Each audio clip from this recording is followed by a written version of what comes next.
Mësohet data e re e bisedimeve Rusi-Ukrainë. Bisedimet për anëpushim të luftës së Rusi-Ukrainë do të vazhdojnë të dielën në Jeddah, tha i dërguari i posaçëm i Trumpit Steve Witkoff.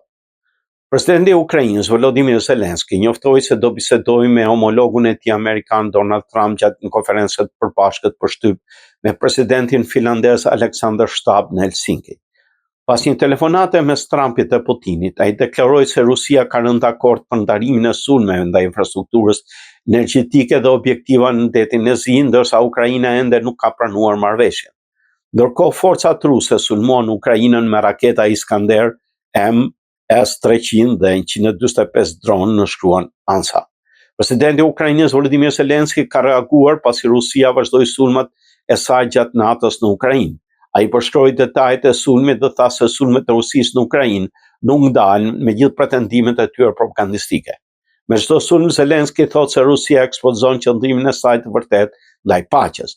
Falenderoi të gjithë ata që punojnë në terren dhe ndihmojnë në eliminimin e pasojave të terrorit rus.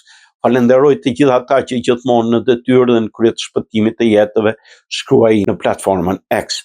Sulmet erdhën disa orë pas telefonatës së Zelenskit me Donald Trump, ku presidenti i Ukrainës tha se vendi i tij mund të punojë së bashku me SBA për të arritur një fund të vërtetë të luftës.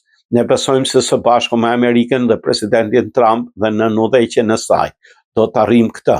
Trump mohoi të ketë diskutuar për ndihmën ushtarake për Ukrainën, ndryshe nga pretendimet e Kremlinit. Presidenti Zelensky njoftoi se do bisedojë me Trumpin, ndërsa shefja e diplomacisë së BE-s, Kaja Kallas, theksoi se ndalimi i ndihmës ushtarake do të favorizonte Rusinë.